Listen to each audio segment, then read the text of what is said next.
ফের প্রকাশ্য মঞ্চ থেকে বাঁকুড়ার সাংসদ তথা কেন্দ্রীয় শিক্ষা প্রতিমন্ত্রী সুভাষ সরকারের বিরুদ্ধে বিস্ফোরক মন্তব্যের জেরে বিতর্কে জড়িয়েছেন ছাতনা পঞ্চায়েত সমিতি সভাপতি বঙ্কিম মিশ্র।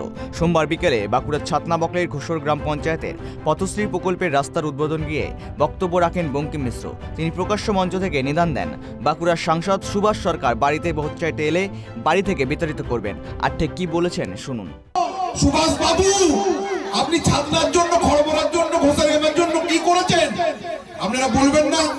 একদম বাড়িতে ঢুকতে দেবেন না। 5 বছর ছলনা করে ভোট নিয়ে গিয়ে মানুষেরকে প্রতারণা করেছে, আবার ভোটের সময় এসে চতুর্শিয়ালের মতো আপনাদের কাছে এই করব ওই করব বলতে আসছে। একটা কিছু করে দেখা, কোনো কিছু দেখাবার ক্ষমতা নেই। আমি মহিলা দিদিদের বলছি, আপনারা ঝাঁটা নিয়ে দাঁড়িয়ে থাকবেন।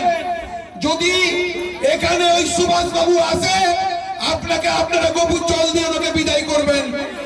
যদিও বিজেপির পাল্টা কটাক্ষ সাংসদকে নয়, সন্দেশখালীর ঘটনার পর তৃণমূল নেতাদের প্রতি ওই আচরণ করবেন গ্রামের সাধারণ মানুষ। বিভিন্ন সভামঞ্চ থেকে বিভিন্ন সময়ে বিভিন্ন নিদান দিয়ে বারে বারে বিতর্কে জড়িয়েছেন ছাতনা পঞ্চায়েত সমিতির সভাপতি বঙ্কিম মিশ্র। এবার লোকসভা নির্বাচনের মুখে সরাসরি বাঁকুড়ার সাংসদ তথা কেন্দ্রীয় শিক্ষা প্রতিমন্ত্রী সুভাষ সরকার ও তার আক্রমণের লক্ষ্য হলেন।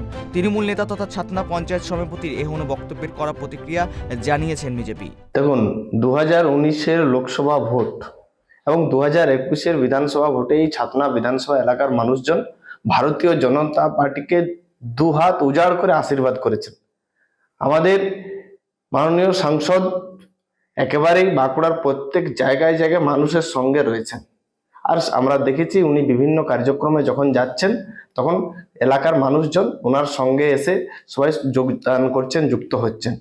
তৃণমূল নেতার এহেন মন্তব্য এই কারণ এখন তৃণমূলের নেতারা কটূক্তি করে নিজেদের রাজনৈতিক ওজন তৃণমূল দলে বাড়াতে চাইছেন। সমাজে এদের কোনো অস্তিত্ব নেই। সাধারণ মানুষজন এদেরকে ঝেঁটিয়ে বিদায় করবে এরা যখন ওই এলাকায় যাবে বিভিন্ন মানুষজনের বাড়িতে বাড়িতে।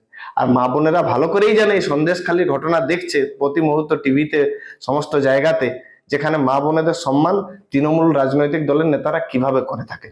তাই এই ধরনের কথাবার্তা বলে উনি হয়তো তৃণমূল নেতাদের কাছে বাহবা পেতে পারেন, কিন্তু সাধারণ মানুষ তৃণমূলকে প্রত্যাখ্যান করেছেন আর তৃণমূলের ওই নেতাদেরকেও প্রত্যাখ্যান করেছে। কিন্তু প্রকাশ্য জনসভায় সেখানে একটা হুঁশিয়ারি দেওয়া কিছুটা দেখেন।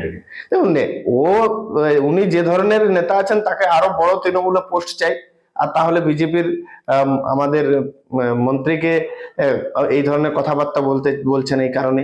কিন্তু সাধারণ মানুষ ওই তৃণমূলের নেতাদের এই ধরনের কথাতে কোনো ধরনের তৃণমূল নেতারাই উল্টে ওই ঝাঁটার বাড়ি খাওয়ার জন্য তৈরি থাকুক আগামী লোকসভা নির্বাচনে। এরপরে বঙ্কিম মিশ্র নিজের বক্তব্যের সমর্থনে বলেছেন, এই হুঁশিয়ারি আমার নয়, এলাকার মানুষের হুঁশিয়ারি।